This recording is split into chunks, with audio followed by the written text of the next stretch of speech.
soy Candela Merino y en este vídeo voy a hablar sobre el capítulo 9 titulado El riesgo. Después de la Segunda Guerra Mundial, cuando todo parecía que iba a ir bien, la Guerra Fría vuelve a asustar a toda la población. En este momento los negros llevaban ya muchos años sufriendo una gran discriminación y la droga va a entrar en los barrios donde ellos residen, evitando así tener como una visión de un futuro más esperanzador. El jazz va a reflejar todos estos problemas y sentimientos a través de una música caracterizada por la complejidad y la rapidez. Un espejo del lugar básicamente donde se estaba desarrollando esta música. Además, se va a empezar a valorar, los músicos van a querer alejarse de todo lo que tenga que ver como por el gusto popular y van a querer enfocarse en una música que se aprecia por el virtuosismo del artista. Con el fin de la Segunda Guerra Mundial y el nacimiento del bebop, se marcó el final del swing. En este momento el punto de mira eran las músicas populares, sobre todo aquellos grupos en los que estaban vocalistas, como en este momento tuvo relevancia Frank Sinatra, y además las orquestas tendrían que disolverse y crear unas bandas que interpretarían en los clubes nocturnos, donde se interpretaba principalmente música improvisada. El bebop era revolucionario, ya que al fin y al cabo había nacido y se había desarrollado en una etapa de guerra. Lo que ocurría con el bebop era que los antiguos ritmos fijos marcados por la orquesta se eliminaban y ahora la sección rítmica podía ir alternando con los instrumentos de viento y también hacer entre ellos intervalos en los que se creaban disonancias. En 1945, Charlie Parker y más músicos viajan a Los Ángeles para tocar y llevar ahí el nuevo estilo que estaba surgiendo en Nueva York, pero al llegar a Los Ángeles se dan cuenta de que ya habían estado experimentando con ese tipo de sonidos. Y había músicos como por ejemplo Dexter Gordon. Durante todo el viaje a Los Ángeles, Parker estaba muy preocupado por encontrar droga. En el momento en el que encontró un cambio que le podía proporcionar heroína, le dedicó una canción titulada por su nombre, Mus de Much. Después tenían que volver a Nueva York y este decidió vender su vuelo a cambio de droga, lo que hizo que estuviese en Los Ángeles perdido, sin ningún trabajo y sin nada fijo, básicamente sin nada. Y en este momento se las arregló para entrar en un pequeño sello discográfico en el que parte de esas ganancias fuesen dirigidas directamente para Mus de Much, para que le proporcionase droga. Al año siguiente, dentro de este sello, había hecho una serie de grabaciones y con las que no estaba conforme. Lo que hizo el productor fue publicarlas en su contra y se recorrió varios lugares del hotel donde estaba residiendo desnudo y se quedó dormido fumándose un cigarro, lo que provocó un incendio. Tuvieron que ir los bomberos y la policía y fueron a sacarle de ahí a la fuerza y se resistió ante ellos, lo que hizo que le llevasen detenido y después le internasen en un hospital durante 6 meses y aquí tocaría él en la banda del hospital psiquiátrico. Por otro lado, Dixie era la figura más importante en cuanto a la difusión del bebop, creando su propia orquesta y demostrando que este era igual de bailable que el swing.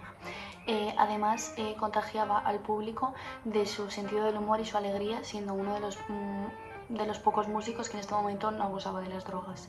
Hizo algo muy revolucionario además, que era dentro de su orquesta incluía una mujer trompetista llamada Melba Liston y un músico cubano que tocaba la conga, y así reviviendo otra vez la fusión entre el jazz y los ritmos del Caribe. En 1947 Parker saldría del hospital psiquiátrico y seguiría con la música, aparentemente limpio de drogas. Creó una banda en la que se encontraba Miles Davis y además se dio cuenta de que mientras había estado dentro del hospital había sido una influencia para un montón de músicos jóvenes, y eso era algo que él no entendía porque no consideraba que era tan bueno. Este mismo año Louis Armstrong realizaría un concierto con un amigo que tocaba el trombón. Este último le daba miedo la impresión que pudiese causar que una persona blanca y una negra tocasen juntos, porque en este momento no seguía viéndose mal. Entonces al final esto salió muy bien y así se formó Louis Armstrong y sus All Stars, que duró durante 25 años. Y esto es importante ya que marcaría el comienzo del jazz para todas aquellas personas que que no les gustaban o no valoraban el bebop. En 1949 muchos músicos viajaron a París para acudir a uno de los primeros festivales de jazz que se realizaba, y Charlie Parker fue invitado, y al llegar ahí se impresionó ya que vio que tenía muchas personas que le veían como una figura idolatrada y admirada, lo que este quiso aprovechar, y a la vuelta a Nueva York empezó a hacer como más grabaciones y a intentar ganar un poco más de audiencia. Ese mismo año se abre un club destinado a tocar bebop en Nueva York llamado Pearland, en honor a Charlie Parker.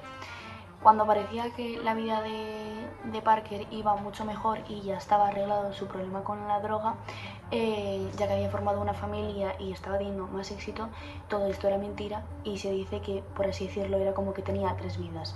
Uno, un hombre de una familia de clase media que vivía en Manhattan, otro de un drogadicto y la otra de músico. El jazz siempre había estado en contacto estrecho con las drogas, sobre todo la marihuana era constantemente consumida por la mayoría de los músicos, pero en este momento hubo una ola de consumición de la heroína que fue arrasando con gran parte de la población y también de músicos. El jazz al final era una música súper exigente, y esto hacía que los músicos necesitasen como olvidarse y sentirse como en una nube en la que no tuviesen problemas, y esto les hacía como un falso efecto de consuelo.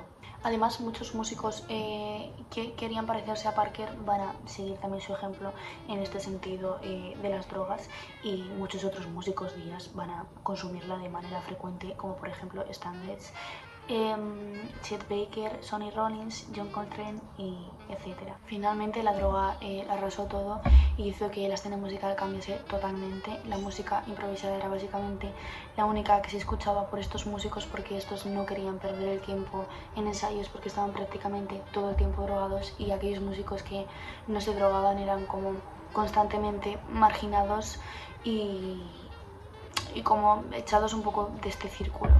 Y al final acaban ellos mismos por su propio bien abandonando la música. Esto es todo sobre el capítulo 9 titulado El riesgo, y espero que os haya gustado.